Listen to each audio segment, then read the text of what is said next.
creyente verdadero es un viaje hacia un destino, y ese destino es eterno. Un creyente genuino sabe que Dios le ha prometido un lugar en su presencia. Y ese lugar donde el Señor está, ese lugar donde el Señor mora, es un lugar que será una nueva creación. El Señor está en el cielo, pero Apocalipsis nos muestra que un día Él va a venir y va a hacer de toda la creación su morada. Y entonces esa creación que fue manchada por el pecado será restaurada. Y aquellos que han creído van a poder vivir en Él. En ese momento, los efectos del pecado, la maldad, la perversidad, la corrupción, va a llegar a su fin. En aquel momento, todo funcionará de la manera que Dios la estableció. Y es a eso que la Biblia denomina el reposo de Dios. Recordemos que en los mensajes anteriores en la serie de Hebreos estuvimos hablando del reposo de Dios. Y decíamos que el reposo no era un mero dejar de trabajar, sino era vivir como Dios estableció que nosotros viviéramos.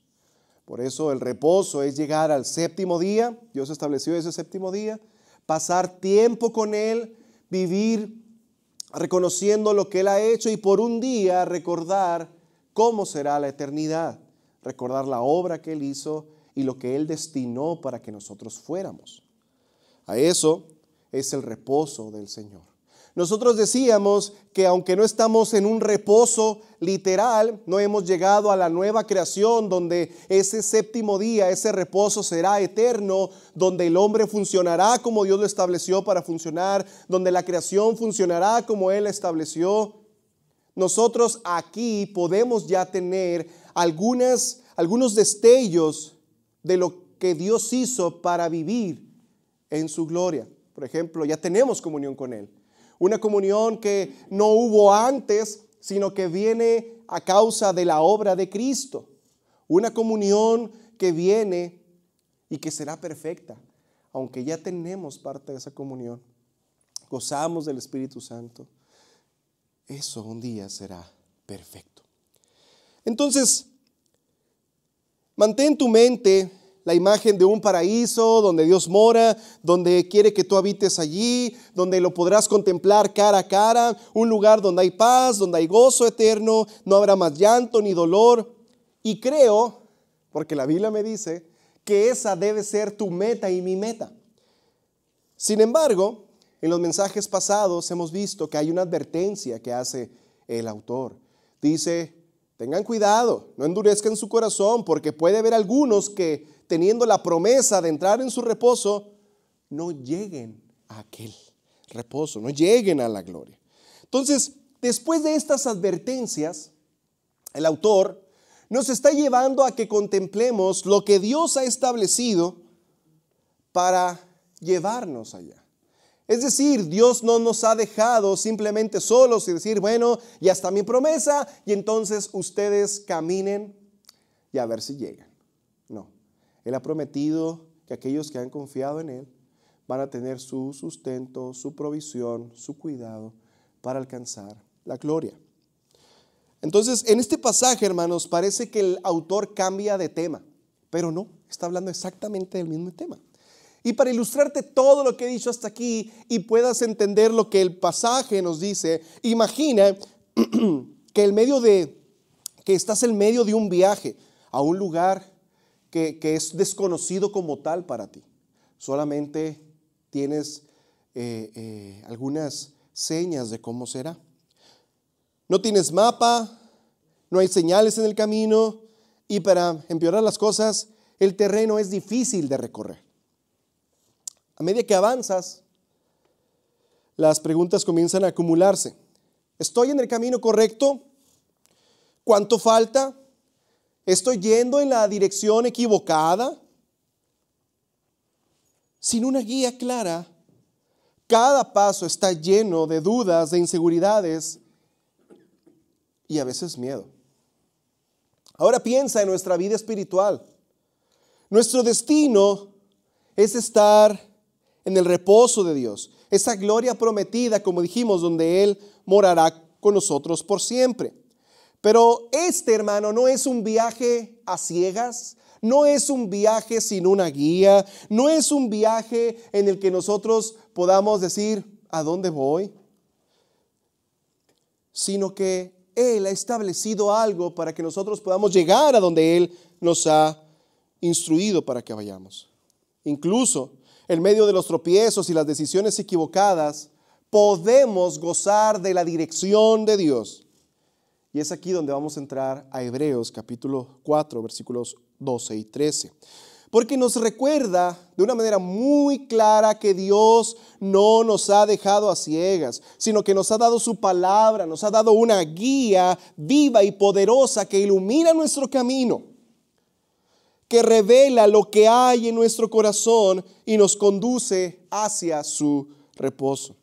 Así que hoy vamos a ver cómo la palabra de Dios nos guía para continuar.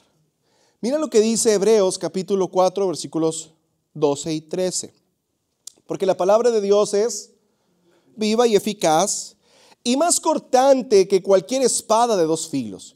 Penetra hasta la división del alma y del espíritu, de las coyunturas y los tuétanos, y es poderosa para discernir los pensamientos y las intenciones del corazón. No hay cosa creada oculta a su vista, sino que todas las cosas están al descubierto y desnudas ante los ojos de aquel a quien tenemos que dar cuentas. Vamos a dividir este pasaje en 3 encabezados. Es un pasaje que muy frecuente ha sido predicado, quizás si hemos estado en otra iglesia. Pero quiero que veas lo maravilloso de este pasaje, de cómo Dios nos habla aquí.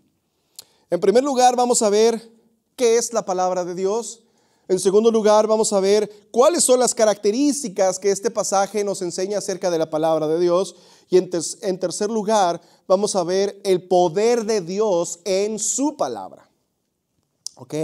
Entonces, vamos a ver qué es la palabra de Dios. Hermano, si yo les preguntara a ustedes qué es la palabra de Dios, sé que muchos dirían tantas cosas. A pesar de tener algún tiempo en el cristianismo, ¿qué es la palabra de Dios? Trata de no decirme, ¿verdad? Pero piensa tú, ¿qué es la palabra de Dios? ¿Qué es la palabra de Dios? Este pasaje comienza diciendo, porque la palabra de Dios. ¿Qué es la palabra de Dios? Es más, le doy chance, díganme 1 o 2, ¿qué piensan de qué es la palabra de Dios? ¿Mande? Esa es la palabra de Dios. Cuando usted piensa en la palabra de Dios, piensa en espíritu y vida. Ok, ¿alguien más?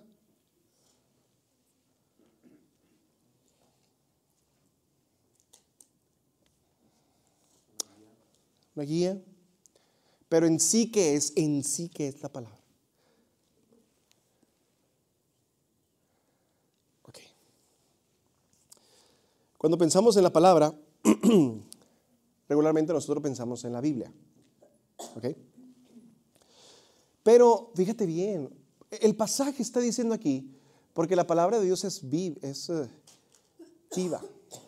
eficaz. ¿A qué palabras se está refiriendo ahí? Aquí el autor se está refiriendo a la palabra escrita de Dios. Entonces, si la palabra de Dios es lo que tenemos como escritos, ¿qué es la palabra de Dios entonces?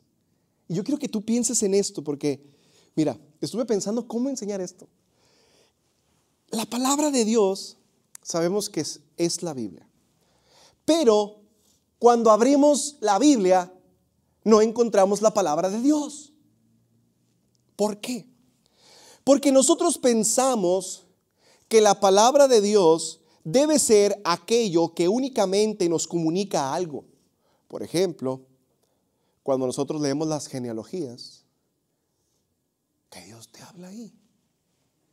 Pues como no hay mandamientos, como no hay algo que te diga, debes de hacer esto, debes de hacer aquello, como no hay una indicación, un mensaje, decimos, esto lo leo después.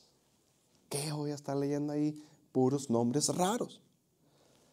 Entonces, sin embargo, al abrir la Biblia, nos damos cuenta que está llena de historias de las cuales nosotros no tenemos nada que ver. De tipos de escritos, de relatos, de textos poéticos, de mensajes apocalípticos, en los cuales no encontramos el sentido. Vemos milagros y juicios, pero no entendemos cómo es que Dios nos habla. Si es la palabra de Dios, ¿por qué Dios no me habla? Y decimos, esta es la palabra de Dios, pero no sé cómo Dios me habla a mí.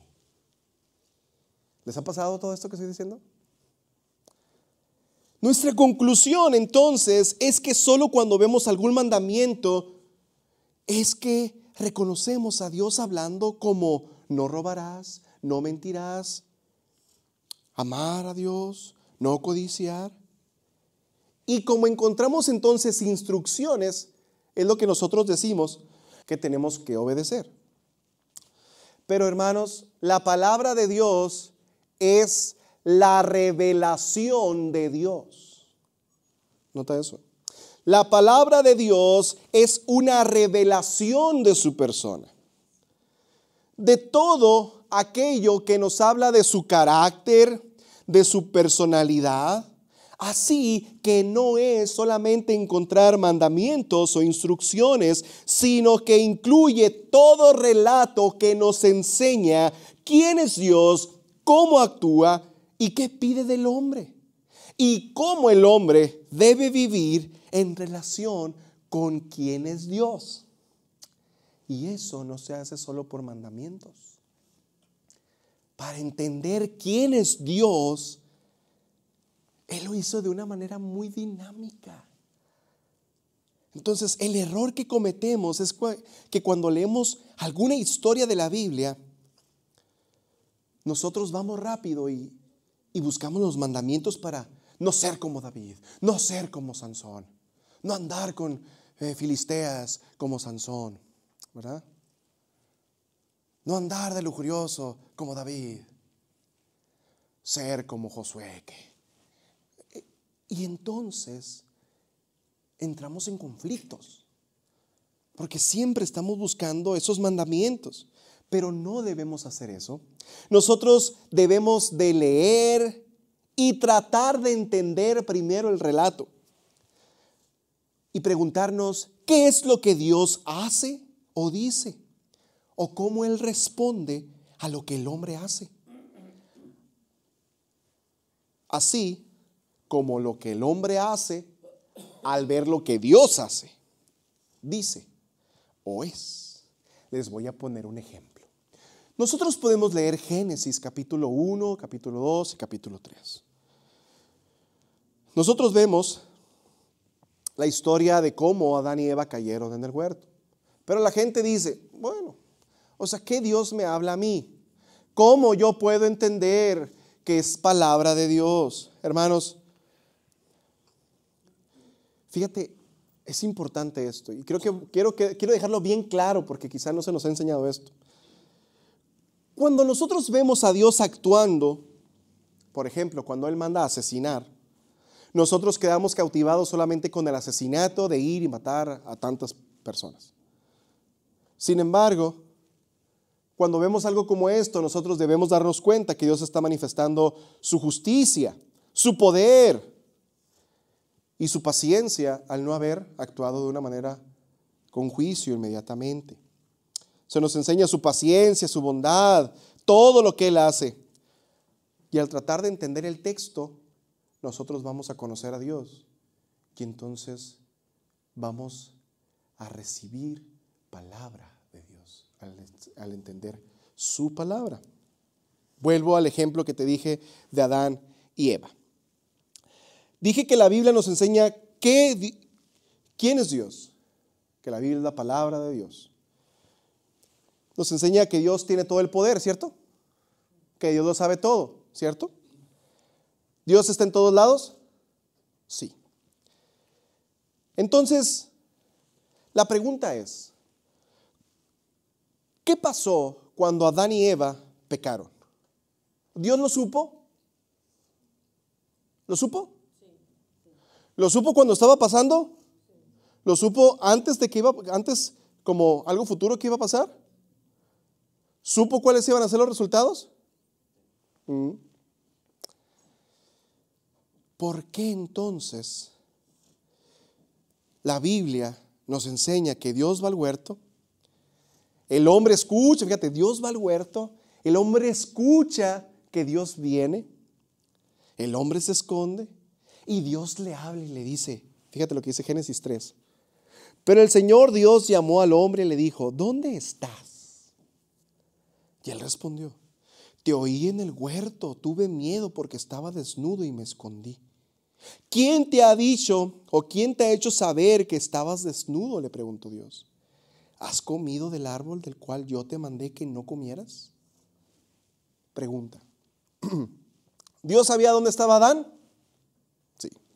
¿Dios sabía lo que había sucedido? ¿Por qué entonces Dios hace preguntas? ¿Por qué parece que Dios viene desentendidamente? Hermanos, la respuesta es muy sencilla, pero para muchos es muy complicada de entender, porque parece que no tiene sentido. Dios, sabiendo lo que ha sucedido, viene pacientemente, no viene con una espada desenvainada, no vino con fuego del cielo. Él vino pacientemente acercándose a los hombres que Él había creado. Él sabía dónde estaba Adán. Parecía que Dios esperaba que Adán viniera, le contara lo sucedido, reconociera lo que había pasado. Adán pudo haber hecho muchas cosas aquí y Dios también. Pero viene, busca a Adán, le hace preguntas amorosas. El hombre expresa la actitud perversa que hay en él a causa del pecado. Y él dice, la mujer que tú me diste, ella me engañó y yo comí. No está culpando a la mujer. Tú me diste una mujer, tú eres el culpable, porque si tú no me hubieras dado a aquella mujer, entonces yo no hubiera sido la víctima. Yo soy víctima tuya y de ella y de todos. Entonces, a causa de esa respuesta, Dios trae juicio y expulsa al hombre del paraíso. Pon mucha atención en esto. En este pasaje no vemos preguntas para nosotros, no vemos mandamientos para nosotros, no vemos un mensaje con dedicatoria a Jonathan, a Joel, a Jorge, sino que vemos cómo Dios actuó. Cómo Dios nos mostró de su carácter, de su persona, y ahora podemos conocerlo. ¿Y qué nos dice a nosotros eso? Que Dios es un Dios paciente con el pecado, que aunque sabe lo que somos capaces de hacer y lo que hemos hecho y lo que haremos, Él amorosamente busca acercarse a nosotros. Su carácter no es un carácter de juicio, sino que es un carácter amoroso. Pero el hombre es perverso, rebelde, que rechaza el amor y la paciencia de Dios, que es testarudo y terco, y ante dicha actitud Dios tiene que hacer algo. Porque aunque es amoroso, Él es también un Dios que hace juicio. Así es como Dios nos habla, con lo que conocemos de Él y lo que conocemos de nosotros mismos. ¿Te das cuenta que Dios no simplemente se agarró escribiendo un discurso, hermano, para nosotros? Dios escribió e inspiró una palabra para decirnos cómo es Él, cómo el hombre debe vivir en base a lo que Él es. Hermanos, así que esta breve historia de Génesis nos enseña cómo es que el hombre llegó a ser un ser pecador, pero también nos enseña que cuando pecamos, es cierto que vemos a un Dios justo, pero debemos ver a un Dios que busca, antes de condenar, una relación restaurar. Un Dios que busca la restauración, que viene con amor y paciencia cuando hemos pecado, que sabe cómo pecamos, qué sentimos y qué motivaciones teníamos al hacerlo. Así que si seguimos viendo su palabra, nos daremos cuenta que el Dios del Génesis es el mismo Dios que vino en un hombre que nació de una virgen, que vino paciente, que vino amorosamente a llamar al pecador al arrepentimiento. Eso es conocer la palabra de Dios. Así es como Dios nos habla. Pero nosotros tenemos una pobre meditación de la Escritura.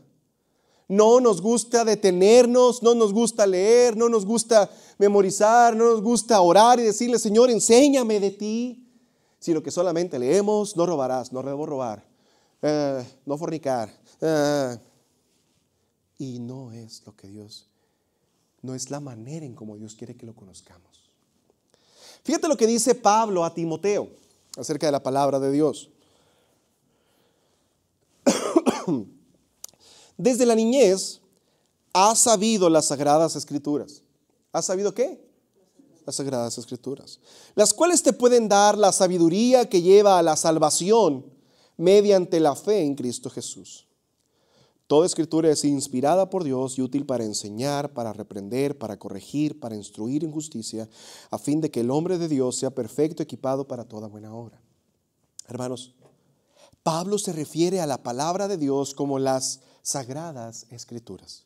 Timoteo las sabía desde pequeño y ellas le iban a traer sabiduría para llevarlo a la salvación que es en Cristo Jesús. Le dice además que esas escrituras han sido inspiradas. ¿Qué quiere decir inspiradas? Quiere decir literalmente que han sido, la palabra correcta es insufladas, que han sido como sopladas por Dios. Las palabras, los escritos sagrados, lo que más de 45 autores escribieron, era Dios usando a esos escritores. Así que detrás de todos esos autores hubo un autor divino, autores humanos y un autor divino que guardó y preservó la escritura de errores. El sentido natural y lleno de la expresión que Pablo dice como palabra de Dios es toda la revelación divina a los seres humanos. Especialmente en este contexto, aquellos o aquella que fue comunicada a Israel primero como pueblo de Dios. Luego que nos vino a través de los reyes, un ejemplo de ellos es David. Y luego a través de Jesucristo. Hermano, ¿has llegado a entender que es por la palabra de Dios que podemos conocer a Dios? ¿Sí o no? Porque nosotros no conocemos a Dios por sueños, por visiones, por palabras proféticas. Es muy dada la gente a decir Dios me dijo, y lo que dice va en contra totalmente de su palabra, en contra del carácter de Dios, en contra de lo que Dios pide para el hombre. Entonces por eso nosotros debemos saber que debemos rechazar todo medio que no sea la palabra de Dios.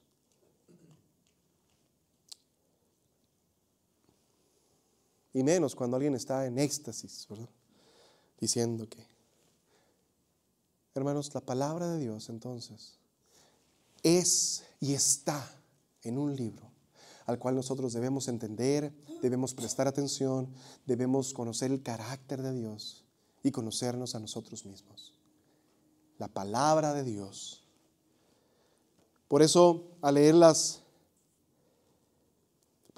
palabra, debemos de hacerlo con reverencia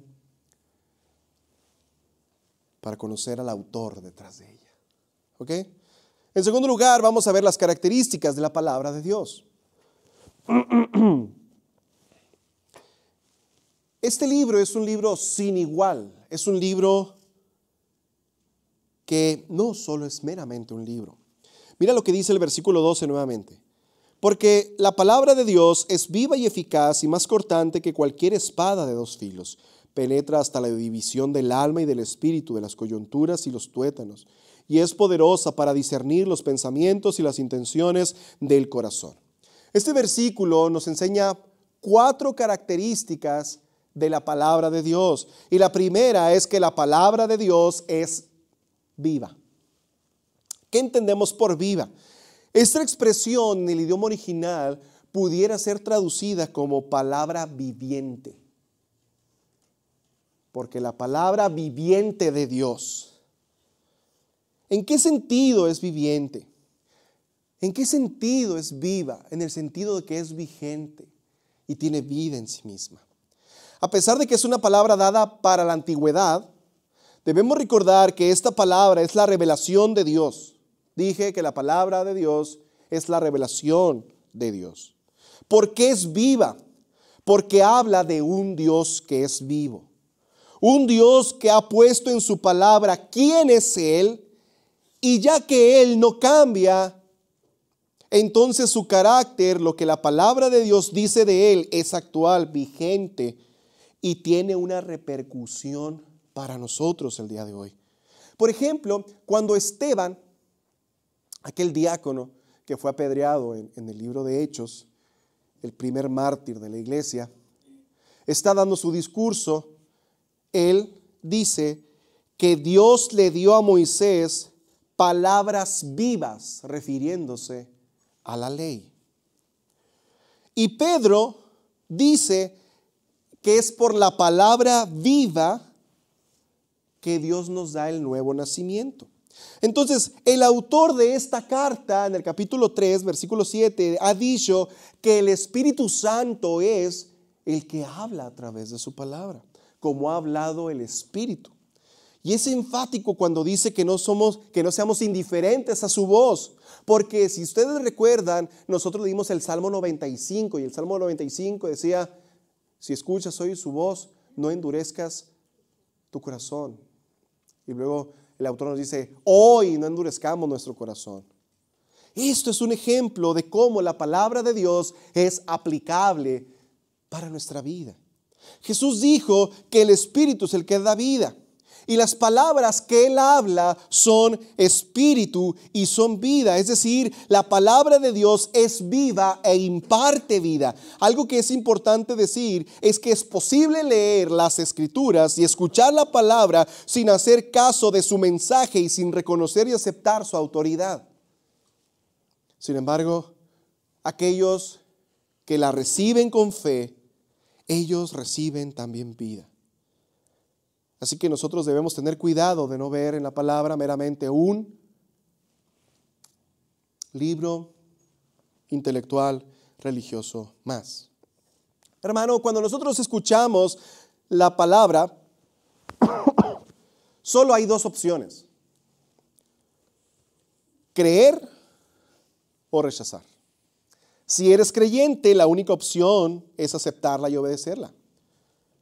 Y hay muchos ejemplos de aquellos que escucharon y rechazaron y sufrieron las consecuencias de ella. Es por eso que la palabra de Dios es viva, porque Dios se revela a través de ella. El carácter de Dios no cambia. Habla de un Dios vivo y tiene un efecto en nosotros. Como segunda característica, dice que la palabra de Dios es viva y eficaz. Lo que es eficaz es aquello que cumple su propósito. Un medicamento es eficaz cuando logra quitar el dolor. La palabra de Dios es eficaz. Dicho de otra manera, la palabra de Dios es eficiente. Mira lo que dice Isaías 55, 10, 11. Como desciende de los cielos la lluvia y la nieve, y no vuelve allá, sino que riega la tierra y la hace germinar y producir, y da semilla al que siembra y pan al que come, así será mi palabra que sale de mi boca. No volverá a mí vacía, sino que hará lo que yo quiero y será prosperada en aquello que yo le envié. ¿Notas todo lo que está diciendo aquí el autor de esto? Está diciendo que tiene un propósito con su palabra y que su palabra cumple dicho propósito. Hará todo lo que quiero y será prosperada en aquello para que le envié. Entonces la palabra de Dios siempre cumple, hermanos, su propósito, aunque no siempre es como nosotros lo esperamos. Muchas veces la palabra de Dios ablandará el corazón del hombre y lo llevará a la fe y a la salvación, y otras veces será la causa de que el corazón se endurezca y entonces no quede más que una horrenda expectación de juicio. Así como el fuego ablanda y a otras cosas las derrite, la palabra las ablanda, las derrite y a otras cosas las endurece, así la palabra de Dios a veces nos va a derretir y a los rebeldes los va a endurecer. Los volverá insensibles. Esto fue lo que dijo Jeremías. Mira lo que dice Jeremías 23:29. ¿No es mi palabra como fuego, dice el Señor, y como martillo que quebranta la piedra? ¿Sabes? Muchos al oír las mismas cosas, fíjate, pasa algo, Nunca, como dijimos al inicio, nunca nosotros vamos a quedar igual después de haber escuchado la palabra. Nosotros tendemos y conocemos a gente que deseaba y desea una predicación sana. Que cuando escuchan a MacArthur, escuchan a Miguel Núñez y dicen, wow, ay, me llegó y todo, ¿verdad? Pero cuando están en una iglesia y se les está predicando, y se les está predicando, y siempre se les está predicando la verdad del evangelio, al principio tiene un efecto que los sensibiliza. Y es por eso que vemos a muchos como, oh, así bien activos, y oh, sí, la palabra y todo. Pero después se vuelven insensibles.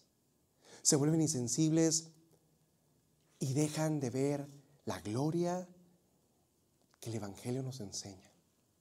¿Y qué sucede entonces? Comenzamos simplemente a pasarla por alto. Comenzamos simplemente a, sí, eso ya lo sé, y a volver a nuestro pecado. Es por eso que ya muchos, aunque les digamos, aunque les enseñes la palabra, aunque les digas, hermano, es que creo que tú estás, ya están como insensibles. ¿Por qué? Porque lejos de ser ablandados, lejos de ser decir, de manifestar un espíritu ferviente, muchos de nosotros hemos llegado quizá a estar insensibles en muchas áreas. Es necesario que pidamos al Señor que nos sensibilice. Tercera característica, la palabra de Dios es más cortante. Fíjate que cualquier espada de dos filos penetra hasta la división del alma y del espíritu, de las coyunturas y los tuétanos. La escritura a menudo es comparada con una espada. En Efesios dice que es la espada del espíritu. Isaías, el profeta, habla de Jesús como uno que tendría una espada poderosa en sus palabras. Y el libro de Apocalipsis nos muestra cómo el Mesías, ¿verdad?, sus palabras serán tan poderosas de juicio que serán como una espada. Pero, ¿qué significa que la palabra sea una espada? En primer lugar, la palabra es una espada porque corta hasta la profundidad. La palabra de Dios penetra el corazón y la mente con más precisión que cualquier análisis humano. Ninguna ideología o filosofía puede comprender la naturaleza del hombre como lo hace la palabra. Nuestro conocimiento, hermanos, es sumamente limitado, pero Dios en su infinita sabiduría nos revela la verdadera condición del alma. Entonces la Biblia nos da una comprensión clara del bien y del mal, del cielo y del infierno, de la fe y la incredulidad. Expone nuestras profundas aspiraciones, nuestros temores y nuestros deseos más ocultos. A través de su palabra y el Espíritu, Dios nos muestra quiénes somos realmente. Revela lo que ni siquiera nosotros sospechábamos de nuestro propio corazón. Así que es como si cada vez que nosotros viniéramos a la iglesia, es como si Dios nos hiciera una cirugía. Penetra aquello que no le hemos dicho a nadie.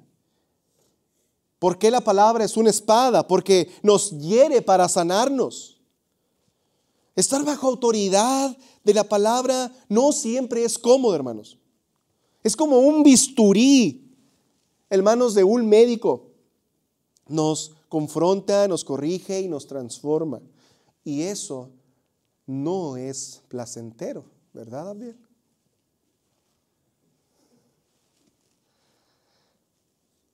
Nos duele, pero a la vez es un dolor que sana. La misma espada que un día nos va a juzgar, escucha bien, la misma espada, la misma palabra que un día va a traer juicio, es la misma espada, la misma palabra que Dios usa para purificarnos el día de hoy.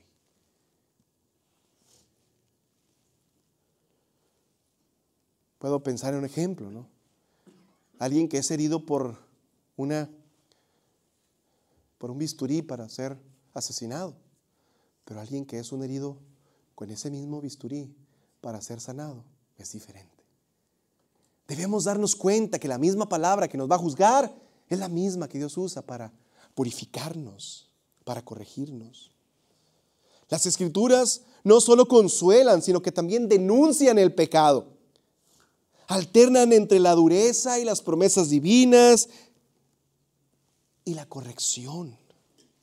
Pero debemos recordar que la espada está en manos de Cristo y siempre la va a usar para nuestro bien. Y en tercer lugar, del segundo, de por qué la palabra es una espada.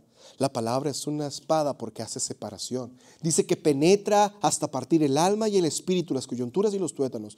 Y esto no significa que nos va a destazar, ¿verdad? Significa que va a separar, a purificar las partes que son complicadas, que nada escapa de su juicio.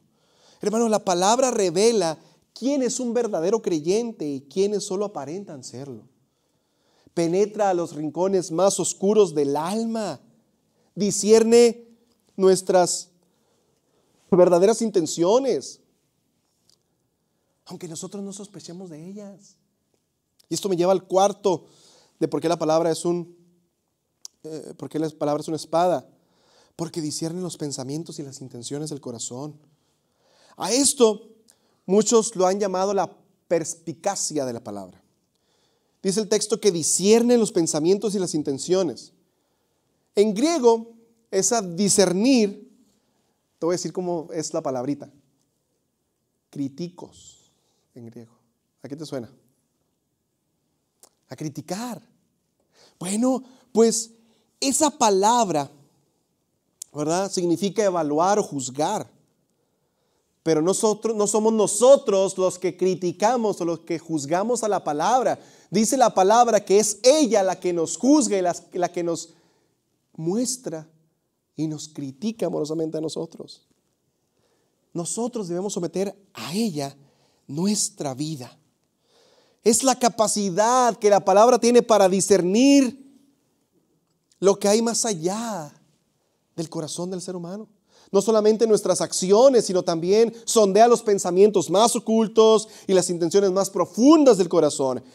A menudo, hermano, ni siquiera nosotros conocemos con exactitud nuestras propias motivaciones, pero Dios a través de su palabra las revela con precisión. Así que cuando nosotros exponemos la palabra, no es simplemente un ejercicio intelectual, sino es una confrontación con la verdad de Dios que nos corrige, que nos lleva al arrepentimiento y que finalmente nos va a transformar. Y es común por eso que vengan personas y digan: parece que me echaron muchas pedradas. El pastor vio mi Facebook y sabe mi vida. No. Tú sabes lo que cargas y Dios sabe lo que cargas, así como allá en el huerto del Edén. ¿Ah?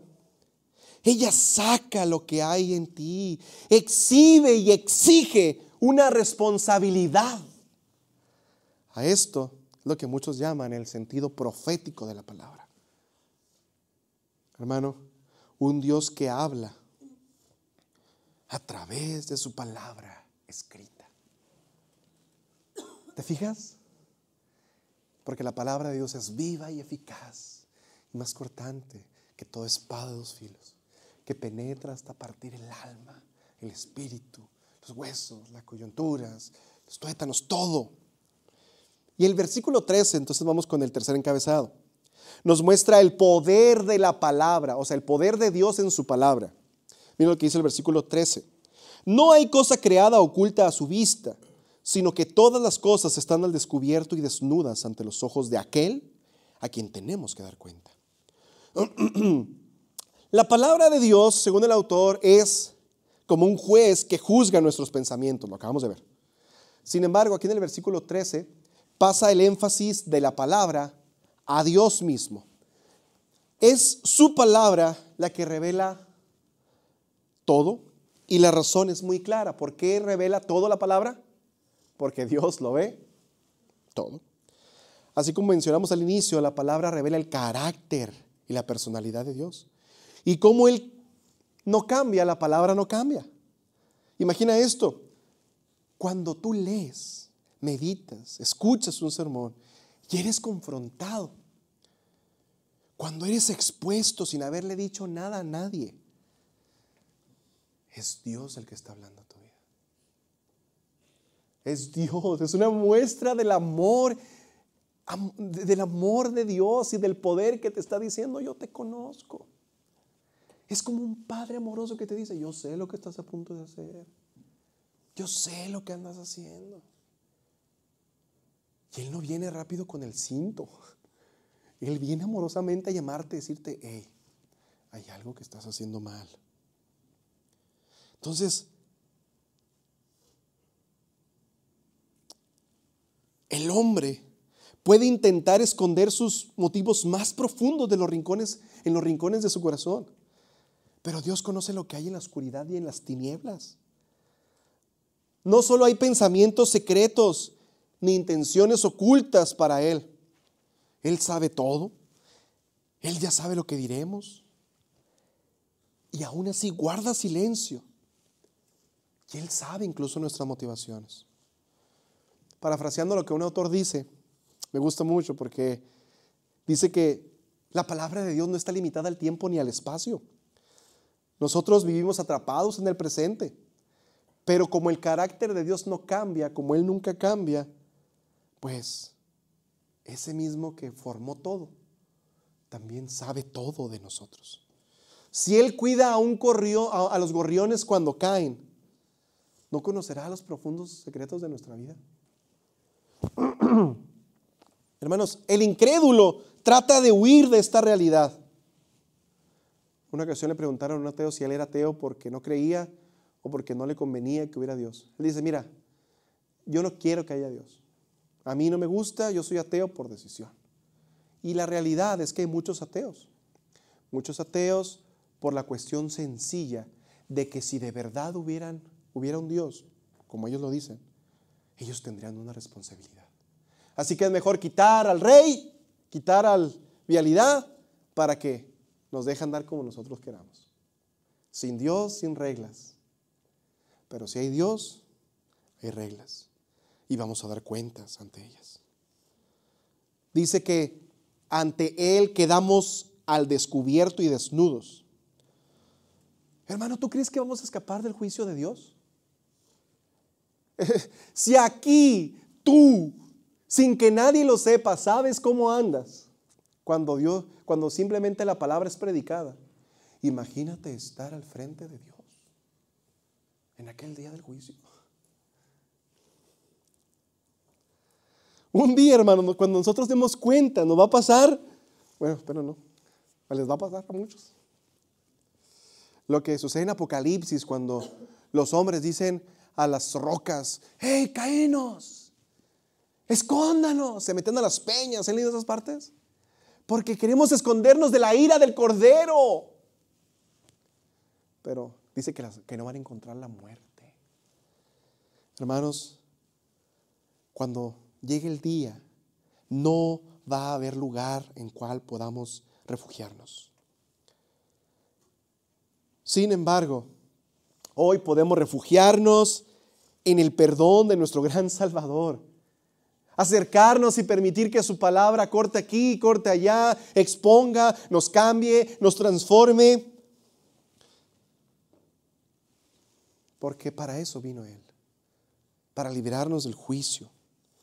Aquel que ha pagado la deuda por nosotros, es aquel que nos llama a ir y confiar en Él. Como reflexión final, hermano, hemos visto que la palabra de Dios es nuestra guía, nuestro sustento, la fuente de vida y el medio por el cual hemos sido purificados. Pero esa palabra no es algo que podamos ignorar o tomar a la ligera.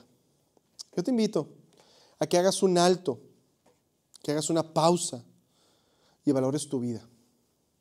Valores y la pongas delante del Señor. Dejes que tu palabra te examine, te juzgue con verdad. Porque en este momento de tu vida, aunque hay un juicio, aunque hay una palabra que te examina, hay gracia y misericordia. Si hoy debes abandonar algo, abandónalo. Sufre el dolor por abandonarlo, en vez de sufrir el juicio de la condenación. Si hay algo que debas hacer, hazlo. No dejes pasar un momento más. Hermano, el Señor te ve y me ve. El Señor conoce tus pecados, tu carácter, tu conducta, y a pesar de todo esto, así como en el huerto del Edén, así como llama a Adán y a Eva cuando se escondieron, Él en este momento se acerca en gracia y misericordia, como lo hizo Jesús. No para condenarnos sin remedio, sino para salvarnos, para restaurarnos. Así que no hagas lo que hizo Adán. Es que la mujer, es que mi trabajo, es que el jefe, es que no. No te acerques con miedo, ni con excusas, ni tratando de encubrir lo que Él ya conoce. Hermano, a veces nosotros llegamos pensando que Dios no conoce y que nos lo podemos hacer tonto. Cuando nosotros pecamos, Él ya sabe lo que hicimos. Sabe mejor que tú por qué lo hiciste. Sabe que está, imagínate, o sea, cuando tú has pecado, Dios sabía lo que tú estabas sintiendo. Sabe por qué lo hiciste. Y luego llegamos con Dios y perdóname porque yo no quería. O sea, Dios te dice, no, si querías. Tenías ganas. Ideaste todo para llegar hasta ese momento. O sea, no seas mentiroso, pero qué bueno que Dios no manda su juicio ahí. Él es un Dios de gracia y misericordia. Necesitamos su transformación profunda que solamente va a venir por la palabra. Y esto lo puede hacer por el Espíritu y su palabra en nosotros. Solo así nosotros podemos ser renovados, solo así nosotros podemos vivir conforme a su voluntad y entonces ir caminando hasta la gloria eterna, siguiendo su bendita palabra, que es viva y eficaz para salvarnos. Hermano, yo te invito a que consideres a nuestro gran Salvador, su amor por ti, que consideres tu gran maldad y caigas delante de nuestro Señor. ¿Ok? ¿Por qué no cierras tus ojos por un momento y vamos a orar? Antes de orar,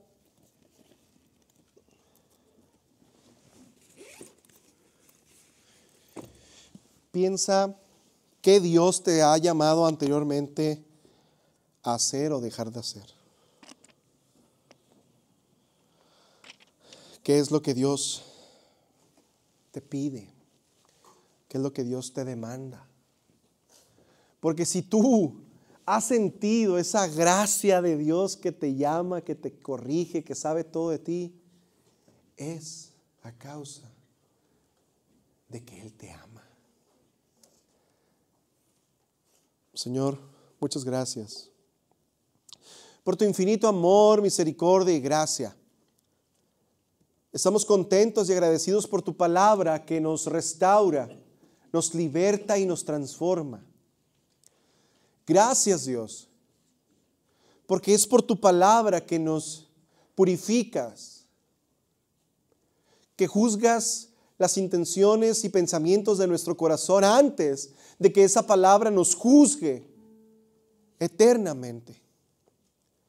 Señor, que tu gracia no decaiga.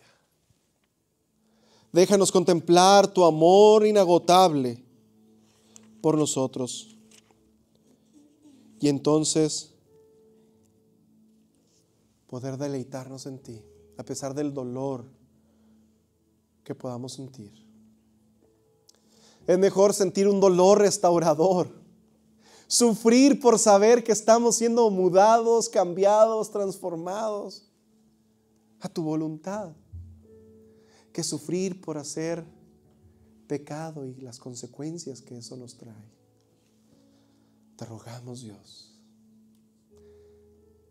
por tu gracia y amor, que podamos experimentarlo con un gozo profundo y paz profunda en nuestro corazón, sabiendo que tú sabes quiénes somos, que tú sabes quiénes seríamos, y aún así enviaste a tu Hijo a morir. Gracias, Dios.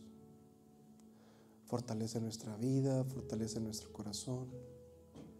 Permítenos tener un compromiso con tu palabra, porque tener un compromiso con tu palabra es tener un compromiso contigo. Tener tiempo con tu palabra es tener tiempo contigo.